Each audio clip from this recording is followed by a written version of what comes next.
Just a nurse. That's what Dr. Pierce Hargrove had decided the moment he saw her name on the night shift roster. Just a nurse with steady hands and a cardboard box of personal effects she'd placed carefully in locker 47. He didn't know that those hands had held wounded men twice his weight through hostile fire in Baghdad. He didn't know that the woman organizing supply carts at 11:13 p.m. was the reason 47 coalition lives made it home. He had no idea who was walking through the fluorescent corridors of Mercy General's emergency department. Norfolk pressed against the windows in the humid September darkness, the city's lights distant and irrelevant. Sarah Chen moved through the night shift like water finding its level, economical, purposeful, without wasted motion. Her sneakers didn't squeak on the tile floor the way other nurses did. She'd learned in Baghdad how to move through spaces without announcing herself. The ER hummed with its familiar rhythm, ventilators wheezed their mechanical breath, monitors beeped their steady electronic pulse, and the overhead intercom crackled with pages that no one answered quickly enough. She pushed the supply cart down the corridor, her fingers steady as she organized for lines by gauge and length. 14-gauge angiocath needles in the front compartment. 10-gauge bore in the secondary drawer. Her forearms, scarred from 3 tours and 2 purple hearts she never mentioned, moved with the precise, fluid efficiency that made the younger resident stare. A 4th-year medical student named Dylan watched her set up a trauma bay at midnight, the lights above casting her in clinical white. She moved like someone who had done this under pressure that would paralyze most people. Under fire. Under conditions where a single mistake meant someone's child wouldn't come home. Dylan didn't ask. He'd learned that Mercy General's night shift nurses didn't volunteer stories. They just worked. She reached into her jacket as she changed into fresh scrubs in the break room, a ritual performed in solitude 3 times a week when the memories of Baghdad pressed too hard against her ribs. Her fingers found the outline of something thin and rectangular, sewn deep into the jacket's lining, hidden against her body like a secret that couldn't be spoken. A patch. Faded olive and black. The unit insignia from the 75th Ranger Regiment's Combat Medic School. She touched it for exactly 3 seconds, breathing in the fluorescent-lit silence of the break room, and then her hand dropped. The jacket went into her locker. The patch stayed hidden. She had walked away from that life 3 years ago, after Baghdad had carved something permanent out of her chest, something that couldn't heal in military hospitals or therapy sessions or the VA's endless prescription bottles. She'd chosen the night shift at Mercy General instead. Chosen anonymity. Chosen the quiet rhythm of civilian nursing where no one asked questions about the tremor in her hands or the way she woke at 3 a.m. covered in sweat and the sound of rotors. Her reflection stared back at her in the break room mirror. 38 years old. Dark hair pulled back severely. Eyes that had seen too much and given nothing away. She looked like a nurse. That's all anyone needed to see. The ER doors slid open at 12:17 a.m. with a hiss of compressed air. An ambulance had arrived with a minor MVA, a motor vehicle accident, 2 cars, no critical injuries. The kind of call that filled the night shift with purpose and routine. Sarah moved toward the incoming stretchers with the same steady precision she'd use for anything else. Triage. Vitals. Assessment. The paramedics rolled out a 42-year-old male with a suspected fractured wrist and laceration above the left eye. Conscious. Oriented. Blood pressure 120/78. Heart rate 84. Breathing regular. She guided him to Trauma Bay 3, already assessing the wound as she moved. The laceration was 3 inches long, jagged but not deep. Superficial. It would need 8 to 10 stitches, maybe a plastic. Surgeons consult for scarring. She'd seen worse wounds that required less attention. She'd seen wounds that required waking the surgeons at 3 in the morning because the man wouldn't make it to sunrise. The patient kept talking, the way people did when they were nervous. Kept asking about his car. Kept apologizing for being an inconvenience. Sarah listened with the kind of attention that made people feel less alone. "You're fine," she said, and her voice was steady and warm, a voice that suggested she'd never heard anything more important in her life. "Let's get that eye cleaned." You'll need a few stitches. The resident on call arrived within minutes, a woman named Chen, no relation to Sarah, though the shared surname had caused a moment of confusion during orientation. Catherine was competent, careful, and young enough to still believe that medicine was about healing rather than the business of keeping bodies functioning while their owners paid bills. She worked with Sarah to clean and assess the laceration. "Nice catch on the depth," Catherine said. "Most people would have sent this to plastics." Sarah shrugged. "Doesn't need it. Superficial. Clean edges." Her hands held the wound site still while Catherine prepared the sutures. Her scarred forearms caught the overhead light, and Catherine glanced at them, then away. Everyone had scars. It was a hospital. It meant nothing. But Sarah's scars were different. They were old and intricate and suggested a story that involved something other than ordinary hospital work. Catherine didn't ask. She stitched. Sarah assisted. The patient thanked them both at 1:04 a.m., his wrist wrapped and elevated, his eye bandaged, his anxiety reduced to manageable levels. The kind of work that mattered in ways that most people never considered. The kind of work that kept Sarah alive. The ER settled into its deeper rhythms after 2 in the morning. Fewer arrivals. More waiting. The night shift nurses gathered in clusters, completing paperwork and discussing the previous shift's disasters. Sarah worked alone, as she preferred. She organized the medication carts, checked stock levels, and made a list of supplies that would need restocking before the day shift. Accurate counts. Precise documentation. The kind of work that didn't require anyone to see her. That's when Dr. Pierce Hargrove entered the ER. He was 47 years old, with the kind of face that suggested significant plastic surgery and a dermatologist on speed dial. His white coat was pristine, expensive, tailored to fit his narrow shoulders. His reputation preceded him like the scent of cologne. He had trained at Johns Hopkins. He had published papers in prestigious journals. He had also systematically destroyed the careers of 4 nurses, 3 residents, and 2 attending physicians who had challenged his authority or outperformed him in ways that threatened his carefully constructed hierarchy. The ER staff shifted slightly at his arrival, the way people do when a predator enters the room and they've learned not to make sudden movements. Sarah didn't look up from the medication cart. She continued organizing the bottles with the same methodical precision, each medication in its designated location, each label facing outward. Organized. Controlled. The way her hands had organized field kits under fire in Kandahar province.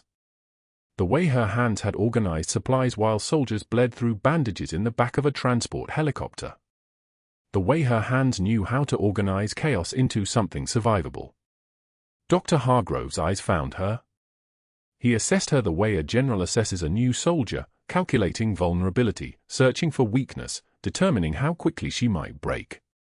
She was organizing the ER's medication cart at 2:43 a.m., her movements efficient and economical, her scarred hands steady as surgical lasers. She was quiet. She was competent. She didn't make eye contact. She didn't volunteer opinions. She moved through the ER like someone who had learned that the loudest people in the room were usually the ones with the least to say. Dr. Hargrove smiled. He had found the weak link. He had found the night shift nurse with steady hands and no one watching her back. He had found a problem that needed solving, and he had already decided how to solve her. The room went quiet for exactly 3 seconds. Then the intercom crackled. Code Blue, Trauma Bay 2. All hands. Code Blue, Trauma Bay 2. The Code Blue cleared by dawn. Sarah stood at the nurse's station, charting vitals with the same mechanical precision she'd used for 3 years to convince everyone she was ordinary. The fluorescent lights hummed their relentless buzz above her head as the day shift filtered in, coffee cups steaming, conversation starting the familiar rhythm of morning rounds. She didn't look up from her documentation. She never did. The invisible worked best when they stayed invisible. Then Dr. Pierce Hargrove swept into the ER with the confidence of someone who'd never been questioned. He gathered the entire morning staff in front of the trauma bays, nurses, residents, techs, even the custodian pausing mid-mop. His voice carried the theatrical volume of a man accustomed to commanding attention without earning it. "I'm taking bets," Hargrove announced, his smile sharp enough to draw blood. "Our new night nurse Chen won't last a week. She's too soft for emergency medicine. Too cautious. We need warriors in this department, not, 'What are you, sweetheart? A babysitter?'" Laughter rippled through the crowd. Quick. Infectious. The kind that made targets feel smaller. Sarah stood at the edge of the gathered staff, her hand still holding a patient chart. Her face remained impassive, the expression of someone listening to weather forecasts. She took one measured breath through her nose. Then another. The breaths came from her diaphragm, the same controlled breathing she'd used in Baghdad when rounds kicked up dust near her position and her hands had to stay steady enough to keep bleeding men alive. One breath. The anxiety releases. One breath. The fear has no purchase. One breath, and you become the mission. Nobody watching could see any of this. They just saw a young woman in blue scrubs, unremarkable, absorbing criticism the way sand absorbs rain. Hargrove watched her for a reaction. His eyes narrowed slightly when she didn't provide one. That unnerved him more than tears would have. Defiance he could crush. Composure threatened something deeper, the carefully constructed hierarchy that allowed him to weaponize his position against anyone who might challenge his authority. If she wouldn't break, he'd have to escalate. 2 hours later, Sarah sat alone in the cafeteria with a tray holding a turkey sandwich, cottage cheese, and an apple. The afternoon light slanted through the windows, illuminating dust particles that drifted like tiny parachutes. She ate mechanically, without tasting anything. This was fuel, nothing more. The body required maintenance. She'd learned that lesson early, in the days when proper nutrition meant the difference between clarity and mistakes that cost lives. Hargrove appeared from the beverage station, coffee in hand, his trajectory crossing directly toward her table. Sarah saw it coming, not with her eyes but with the peripheral awareness that kept soldiers alive in crowded marketplaces. She tensed her core. Prepared her center of gravity. He accidentally bumped her tray with his hip. The sandwich exploded across the tile floor. Cottage cheese splattered. The apple rolled under a nearby table like something fleeing the scene. The sound it made, the sharp crack of the tray hitting floor, the soft splatter of food, echoed slightly through the mostly empty cafeteria. Sarah froze for exactly 1 second. Her hands were already moving to stand when Hargrove's voice arrived, pitched loud enough that staff members at the far end of the room turned to look. "Clumsy, aren't we, sweetheart?" Sarah knelt on the tile floor. The surface was cool beneath her knees, slightly wet from recent mopping. She began cleaning with paper towels, her movements methodical. A maintenance tech appeared within seconds, word traveled fast in hospitals, but Sarah waved him back. "I've got it," she said quietly. Her voice carried no inflection, no emotion, no plea for alliance. As she wiped the last of the cottage cheese from the tile, a single tear escaped her left eye without warning. Stress response. Purely physiological. Her body was still learning that humiliation wasn't a threat that required the fight-or-flight response. She could feel Hargrove watching her with satisfaction, believing he'd finally cracked something. She wiped the tear without breaking eye contact with him, her jaw set, her breathing controlled. Then she spoke. Her voice dropped an octave. Not louder. Quieter. The kind of quiet that made the room stop moving. "I've carried wounded men twice your weight through hostile fire, Doctor. Men bleeding through their gear, screaming, unable to move. I carried them out of Baghdad on my back, through mud and shell impacts, while keeping their airways clear and their bleeding contained. So I can certainly pick up a tray." The cafeteria went completely silent. Not the absence of sound, but the active presence of silence, thick, suffocating, the kind that made the fluorescent lights overhead seem impossibly loud with their electrical hum. Hargrove's smile faltered. His hand tightened around his coffee cup. For a moment, something flickered across his face, not fear exactly, but the recognition that he'd miscalculated. He'd expected tears. He'd expected apologies. He'd expected Sarah to crumble under public scrutiny the way so many people did. Instead, she'd responded with a calmness that suggested she'd survived far worse than his contempt. "I see," Hargrove said finally, his voice carefully controlled. "Well, perhaps we should all get back to work." He left the cafeteria. But something had shifted in him, a tightening, a narrowing, the focus of a predator that realizes its prey isn't defenseless. The hierarchy wasn't threatened because Sarah had fought back. The hierarchy was threatened because she hadn't needed to. 2 days passed with an eerie calm. Sarah worked her shifts. She assisted with patients. She stayed late to help the incoming day nurses with handoffs. She was invisible again, exactly as she'd planned. But Hargrove was watching. She could feel it, the way his eyes tracked her movements, the way he appeared in the trauma bays whenever she was working, ostensibly checking on cases but actually assessing her for weaknesses. Then came the morning of the chart incident. Sarah stood in front of the trauma bay organizing patient files, preparing for the shift change. She was concentrating on the documentation, making sure each chart was complete and legible, when Hargrove appeared at the entrance. He had a stack of charts in his hand, not patient records, Sarah realized, but old files, probably pulled from storage. He walked directly toward her, his presence announcing itself before his words did. "Pick that up, sweetheart," he said, and released the entire stack from chest height. Charts cascaded onto the tile floor. They fanned across the bay in a disorganized explosion of paper, some landing face down, some sliding under equipment, one drifting like a leaf beneath a stretcher. The sound they made was almost gentle, the soft rustling of paper, but the intent behind the action was anything but soft. At least a dozen ER staff members witnessed it. Sarah could feel their eyes on her, waiting to see how she'd respond to this calculated humiliation. She bent to retrieve them. Her movements were precise, economical. She gathered the charts methodically, restacking them in order, reading the patient names quickly enough to ensure they remained organized. One measured breath.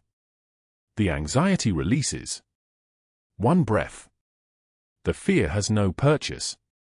"Of course, doctor," she said quietly, her voice level. But as she stood with the reorganized charts in her hands, something shifted in the air between them. Hargrove expected her to apologize further. He expected her to fumble the explanation, to offer some excuse that would give him leverage. Instead, Sarah simply waited, her composure so complete that it seemed to absorb the room's oxygen. Her eyes met his for exactly 3 seconds, not challenging, not submissive, but acknowledging. Present. Unbroken. That's when his strategy changed. Hargrove realized that public humiliation wasn't working. Sarah's restraint was proving more dangerous than any defense. So he shifted toward something more insidious, institutional pressure, the kind that didn't require her to witness his cruelty because it happened in closed-door meetings and official paperwork. That afternoon, Hargrove made his first call. To the hospital's director of nursing, with a complaint about Sarah's scope of practice. To a board member he'd helped cover up a DUI incident 5 years prior. To another board member whose daughter's medical school application he'd written a letter of recommendation for. Favors called in. Debts collected. Institutional machinery beginning to move in directions Sarah wouldn't see until it was already too late. What happened next didn't just silence the room, it set events in motion that would change everything. The attending surgeon's hands were shaking. Sarah noticed it the moment he stepped into the trauma bay, a tremor that started in his fingers and traveled up his wrists like electricity through wet wire. Dr. Marcus Webb was competent on routine cases, the kind of surgeon who could close a straightforward laceration or manage a standard appendectomy without breaking a sweat. But this wasn't routine. This was a paratrooper from the 82nd Airborne, a 26-year-old named Corporal Jackson Hayes who'd taken a hard landing during a training jump at Fort Liberty and came in shredded. The shrapnel had caught him across the right anterior thorax, not from an IED, but from a malfunction in the drop zone that scattered equipment boxes across the landing zone like cluster munitions. For separate lacerations, the deepest one tracking dangerously close to his anterior axillary artery. Blood was already pooling across the sterile field despite the pressure dressings Sarah had applied in the ambulance. The overhead lights cast everything in a cold white glare that made the bleeding look worse than it probably was. Probably.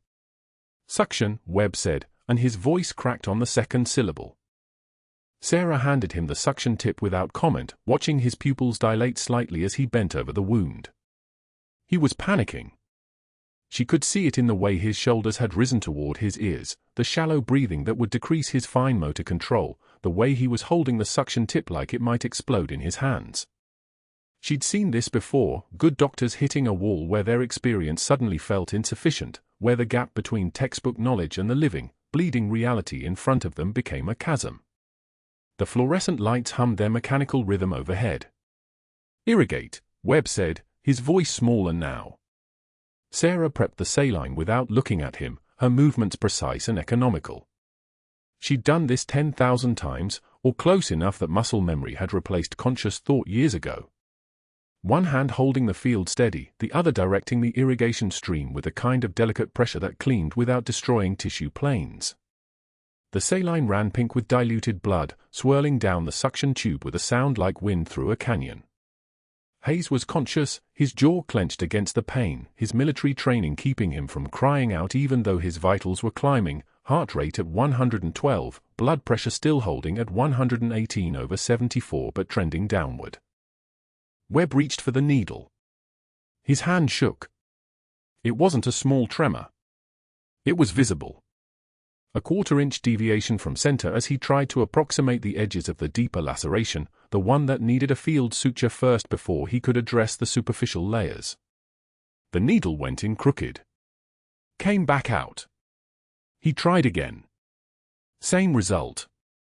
"Dr. Webb," Sarah said quietly, "may I?" It wasn't a question, not really. Her tone made it clear. Webb looked at her for a long moment, saw something in her face that made him step back without argument.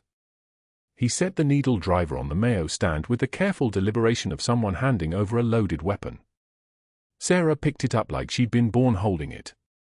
Her hands moved the way hands move when they're not thinking anymore, when muscle memory has taken over from conscious instruction. The needle went in at exactly the right angle, through epidermis and dermis and into the fascia beneath with the kind of smooth, single-motion insertion that spoke of 10,000 repetitions. She tied the first suture with the kind of tight, efficient knots that wouldn't unravel or tear tissue, reef knots, the kind that held under pressure, the kind that kept you alive when pressure meant infection or hemorrhage or sepsis 3 days down the line. The room had gone very quiet.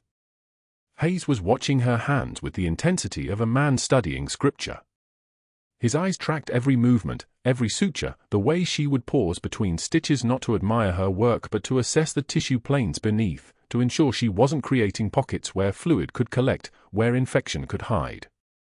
For stitches into the deep laceration, the bleeding had dropped to a trickle. 6 stitches, and it had stopped entirely. She finished the deep layer with a final knot, cut the suture material with scissors that made a precise clicking sound like a rifle bolt closing, and moved to the superficial layer without hesitation. Webb stepped back further, giving her room, his hands now hanging useless at his sides. The second layer took for minutes. Sarah worked with the kind of focused intensity that comes from having done something 1,000 times in situations where a mistake meant someone didn't come home. Her hands were steady as a surgeon's laser, steady as something that had been forged in heat and pressure and never allowed to break. The final suture went in and came out and was tied off with the same economic precision as the first, and then it was done. The wound had been approximated with such perfect alignment that the edges were nearly invisible, the kind of suturation that would heal with minimal scarring, the kind that told a story about the person doing the work. Sarah stepped back. "Dressing," she said, and someone, probably Jennifer, the first-year resident, handed her the sterile gauze without being asked twice. She applied the dressing with the economical precision of someone who'd done this in the field, in conditions where gentle hands were the only thing standing between recovery and catastrophe.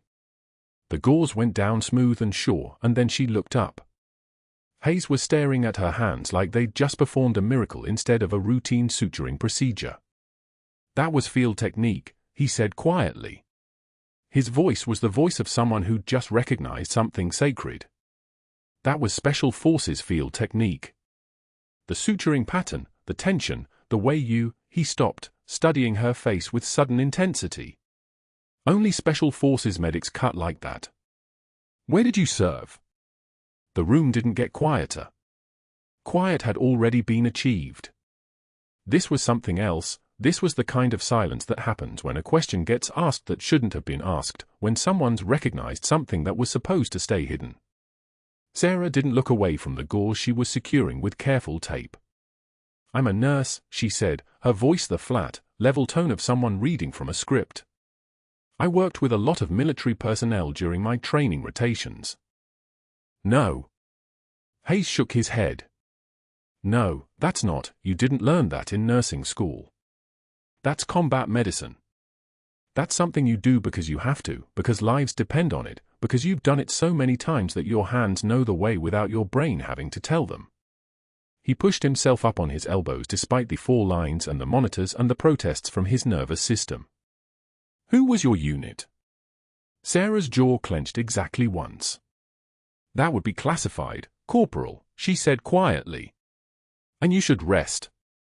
She moved away from the bed before he could ask another question, moving toward the suture station to dispose of the used materials with movements that were deliberately mundane, deliberately civilian, the kind of movements a regular nurse would make.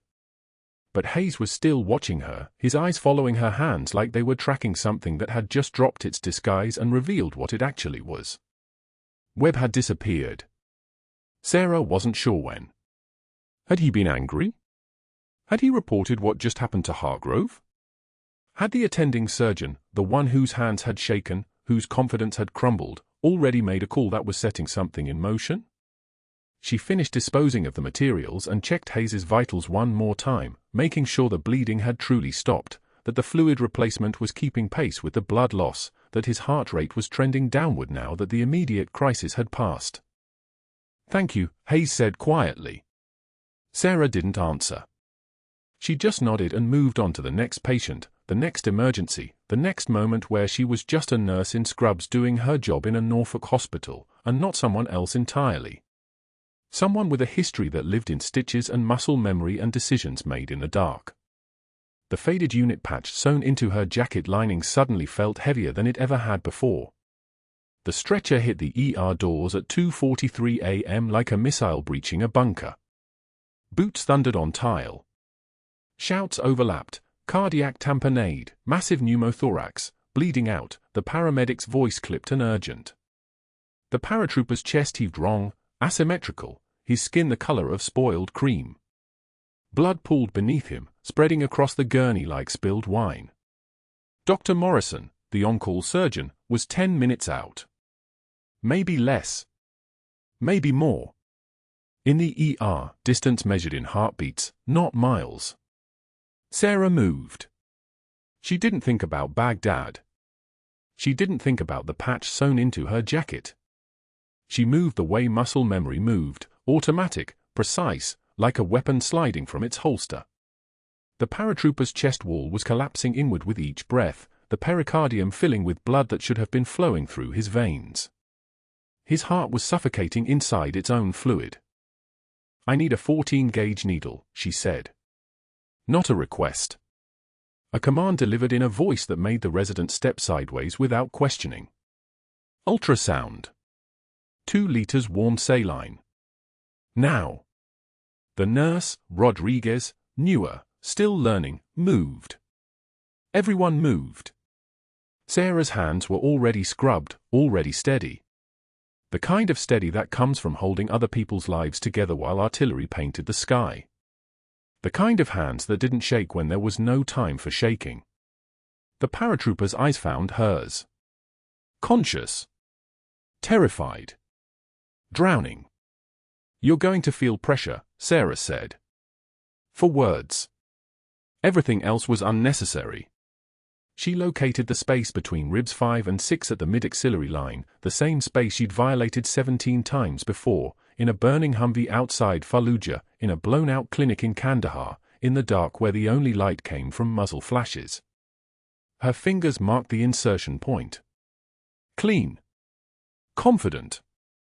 The ultrasound probe confirmed what her muscle memory already knew, blood where there should be only air. The needle went in. The hiss of air escaping. Pressure releasing. 200 milliliters of blood rushed backward through the needle hub, crimson and alive and furious. The paratrooper gasped. His oxygen saturation climbed. 88, 92, 96, his heart rate dropped from the 150s toward something human. Sinus rhythm, the monitor announced. Sarah's hands were already withdrawing the needle, threading a catheter into the space her hands had opened. Muscle memory had a voice, and it never lied. This was what she was built for. This was what she'd run from. Dr. Morrison burst through the doors with his team still pulling on a surgical cap, and he stopped. Literally stopped. His eyes went to the monitor. The paratrooper's stabilizing chest. Sarah's hands, clean and practiced and entirely too skilled for a night shift nurse working her third 12-hour rotation in 4 days. Who did the pericardiocentesis? Morrison's voice carried the weight of a man watching someone operate on muscle memory instead of protocol. I did. Sarah was already stepping back, her work finished, her voice dropping 2 octaves below where it had been. Surgeon was 9 minutes out. Patient was coding. Morrison looked at the catheter placement. Perfect. Textbook. The kind of perfect that doesn't happen in hospitals, it happens in field operating theaters where the definition of clean is relative and the definition of necessary is survival. He didn't ask again. But Dr. Hargrove was already moving. Sarah saw him in the hallway's periphery, his face a color she'd never seen before, not anger yet, but the deep red of humiliation curdling into something sharper, more dangerous. He was pulling out his phone before Morrison's team had even wheeled the paratrooper toward the OR. His voice dropped to a register meant for privacy, for back channels, for the kind of calls that didn't exist in official records.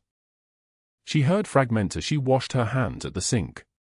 Board president, immediate situation, nurse performing an authorized surgical procedure. I'm concerned about patient safety protocols. His voice was honey and acid, concern wrapped around accusations like a tourniquet. The hospital's fluorescent lights buzzed overhead, a sound she'd learned to tune out, but tonight it sounded like the countdown on a timer she couldn't stop. By 3:38 a.m., Hargrove had made the first call to Board President Richardson at his home. By 4:15 a.m., he was dialing her nursing school references, 3 names from a program she'd attended before Baghdad, before the PTSD became a physical thing living in her chest. I'm not accusing her of anything, Hargrove said to each one. Just asking if you noticed any concerning behavior patterns. Anything unusual. Anything that might explain why she has advanced combat medical training a civilian hospital should never encounter. He let that hang in the air, the accusation without words, the implication without evidence. Concerned. Careful. Professional. Poisonous. By dawn, he'd brought in an investigator from the hospital's compliance office, a thin woman with a clipboard and eyes that had learned to see guilt in the spaces between words. Every chart Sarah had touched in the past 6 months. Every patient interaction. Every note. Every decision. Sarah watched it unfold with a kind of calm that comes from having survived worse.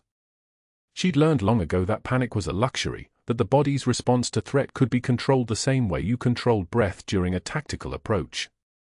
In. Hold. Out. Steady. The security guard found her at 6:32 p.m. She'd called in that morning, professional, no explanation. Her shift had ended. She'd picked up her things from her locker, the cracked mug that said "World's Okayest Nursed" in fading letters, the dying succulent with brown-tipped leaves, the photograph of her team in Baghdad. 3 faces she'd seen die. 3 people she couldn't save no matter how skilled her hands had become. The security guard was apologetic. Young. His name tag read Martinez. He didn't want to be here any more than she wanted him to be. "Your hospital badge," he said. "We need it back." She handed it to him. The photo on it showed a woman with careful eyes and pulled back hair and nothing that said Special Forces. Nothing that said she'd carried more weight than her body could technically support. Nothing that said she'd sewn her identity into her jacket lining the way other people might carry scars. The rain started as she reached the bus stop. Norfolk in October was all salt air and the promise of cold, and the rain fell the way rain fell when it meant business, hard, relentless, indifferent to whether anyone had somewhere to be. Her cardboard box began to soften at the corners. The photograph inside, protected by the mug and the dying succulent, stayed dry. 3 soldiers in desert camouflage. 2 of them with arms around her shoulders. One already gone when the photograph was taken. She sat on the bench and didn't think about anything. This was a skill they'd trained into her, the ability to turn her mind into white noise when the world was too sharp. The rain soaked through her jacket. Somewhere inside, the faded unit patch from Baghdad remained, the only piece of that life she couldn't throw away. The only piece that wouldn't let her rest. A phone in her pocket buzzed. Not her personal phone, that one was dark, untraceable, the way it had always been since she'd walked away. This was a message from the hospital's HR department, flagged urgent, scheduled for a termination hearing tomorrow morning at 8 a.m. The words were careful, professional. Unauthorized medical procedures. Deviation from scope of practice. Concern for patient safety. She deleted it. Tomorrow would come whether she prepared for it or not. The rain hammered down like applause from an audience that had never known her name. Security arrived at 11:27 p.m. 2 officers in Navy uniforms, their badges catching the fluorescent light like coins in water. Sarah watched them approach from the staff lounge, where Dr. Hargrove stood with his arms crossed, his face the color of raw salmon. The hospital badge on her lanyard suddenly felt heavy as concrete. "Miss Chen, we need you to come with us," the first officer said. Not unkind. Just procedural. Just following orders from someone who had followed orders from someone higher up the chain. She'd been that person once, the one following orders that tasted like iron and regret. "My badge," she said simply, unclipping it from her scrubs without being asked. The plastic rectangle landed in her palm, still warm from her body. 5 years. 5 years of night shifts, of holding the dying, of teaching residents who would outlive her if the universe was just. All of it reduced to a piece of plastic being confiscated because she wouldn't explain her hands. Hargrove's voice crackled from behind them. "She performed unauthorized surgical procedures. She refuses to disclose her qualifications. She's a liability." Sarah didn't turn around. Didn't defend herself. Didn't say that the paratrooper was breathing because of those unauthorized hands, because of muscle memory that lived in her forearms like a second skeleton. She simply walked toward the exit, the cardboard box already packed in her locker, the one she'd kept there for 3 years, just in case the world finally caught up with her. The rain outside tasted like pennies and exhaust. She sat at the bus stop on Colley Avenue, the cardboard box balanced on her lap. Inside, a cracked mug from the Baghdad base hospital, the handle worn smooth by hands that weren't hers anymore. A dying succulent that she'd been keeping alive through sheer stubborn will, its leaves the color of old bruises. And the photograph. For faces. Herself at 26, Lieutenant bars on her collar, standing between Petty Officer James Gator Halloway and Chief Marcus Graves, with Ensign David Clayton crouched in front. Baghdad, 2019. The last time they were all alive. The last time she was anyone at all. Rain hammered down like applause from an audience that would never know her name. Her scrubs clung to her ribs, cold and clinging. A woman passed with an umbrella, glanced at her once, then looked away, the universal language of people deciding someone else's suffering was not their problem. Sarah didn't blame her.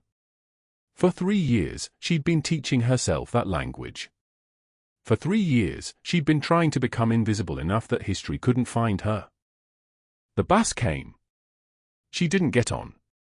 Instead, she sat there until the rain stopped, until her hand stopped shaking, not from fear, but from the restraint of not calling Hargrove back into that parking lot.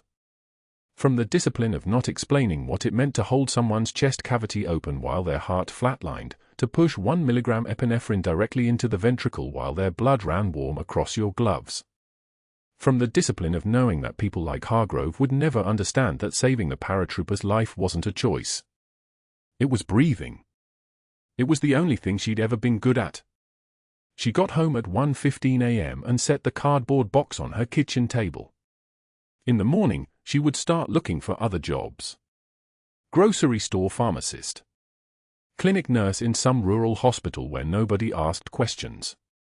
She would become smaller, quieter, more invisible. In the morning. But morning came with a knock on her apartment door at 7:13 a.m. Her son, Marcus Jr., was 16 and he was supposed to be at school. Instead, he stood in her doorway holding a wooden shadow box, his hands trembling in a way that broke her heart.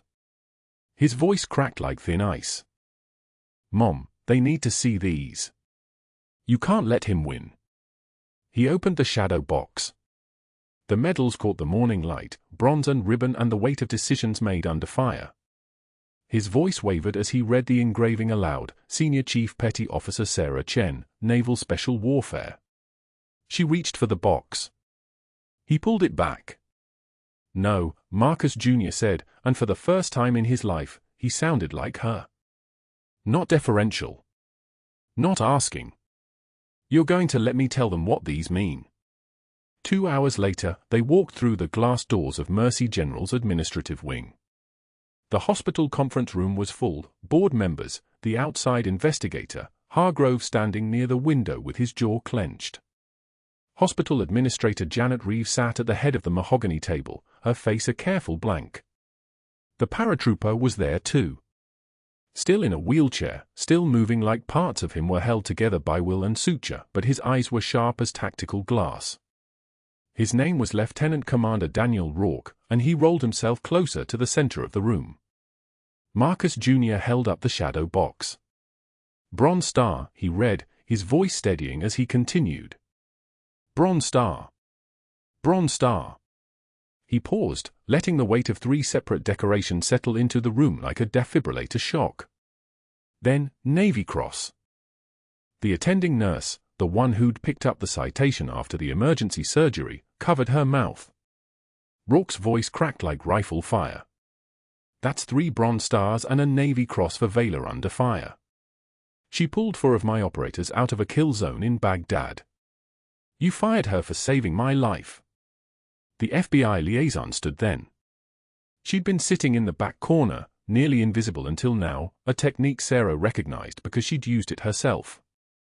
Senior Chief Chen's specific operations remain partially classified, the liaison said. But her service record shows she's responsible for saving over 40 coalition lives during active combat operations. Pulling personnel from kill zones. Performing emergency surgical intervention in the field. Teaching combat medics under hostile fire. Hargrove's face was the color of old news. "I didn't know." She never disclosed. That's when Marcus Webb stood up from the back of the room. Army veteran, IT director, the kind of man who fixed problems with code and clarity. "There's more," he said quietly. And then he pulled out his laptop. The security footage played on the conference room screen. Hargrove knocking her lunch tray to the cafeteria floor, the sound of ceramic on tile crisp and undeniable. Hargrove throwing patient charts at her feet. Hargrove standing in front of the trauma bay while she held the paratrooper's open pericardium in her steadied hands, trying to block her from the patient. "I saved every frame," Webb said. "And I reported it to the state medical board this morning." "There's something else," the outside investigator said, looking through his files. "I reviewed every chart Ms. Chen filed in the past 5 years. Perfect documentation. Flawless patient outcomes." He paused, flipping pages. "But 3 of Dr. Hargrove's recent cases show falsified post-op notes. Documented complications that never happened. procedures that differ from what the OR staff recorded. The hospital administrator's phone buzzed. She looked at the screen, and her expression shifted into something colder. "The State Medical Board," she said. "Dr. Hargrove, your medical license is suspended effective immediately, pending investigation into patient care violations and workplace harassment." The room went so quiet you could hear the rain against the windows, real rain, steady and relentless, the sound of a world washing itself clean. Rourke wheeled closer to Hargrove, and when he spoke, his voice was lethal as a trigger pulled. "Senior Chief Chen saved my life twice. Once in Fallujah in 2019. Once yesterday in your ER. You tried to destroy her for being better than you." The 3 board members who'd signed off on her firing suddenly discovered urgent matters requiring their attention elsewhere. Their phones rang. Their schedules became impossible. The network that Hargrove had spent 20 years building collapsed like a house made of old money and favors. Security was called again, this time for him. Sarah watched him leave without saying anything at all. Didn't say that she'd known this moment was coming the second she performed that pericardiocentesis. Didn't say that heroes don't get to stay hidden forever. Didn't say anything because speaking had never been her primary language. Action was. Competence was. The steady hands that had learned in fire. But Marcus Jr. squeezed her shoulder, and that was enough. 6 months later, Sarah walked through the halls of Mercy General in a white coat embroidered with Director of Emergency Medicine.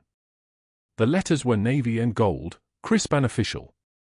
Several of the ER staff wore patches on their ID badges now, small flags, branch insignias, the kind of thing they'd hidden before. An Army veteran in triage. A Marine combat medic working nights. A Navy corpsman in the trauma bay. Safe now. Seen now. In her office, she opened the desk drawer.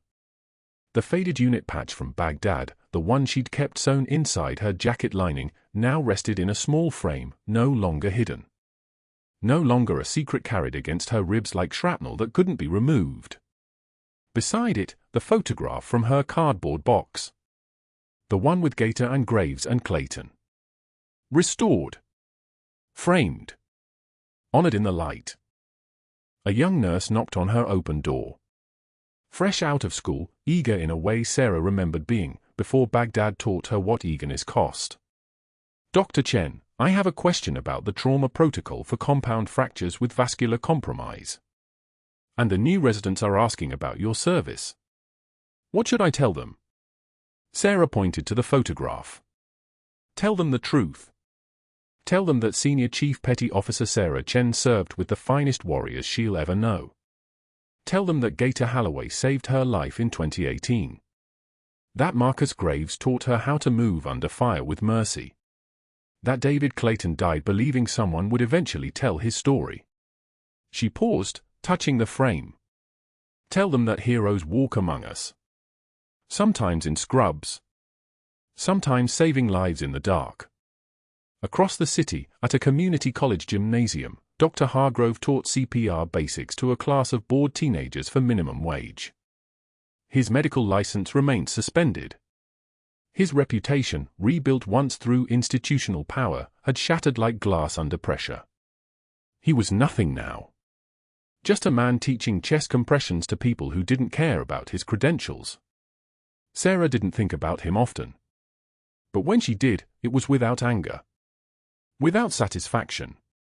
She simply acknowledged that consequence was a kind of gravity, and eventually everyone fell at the same speed.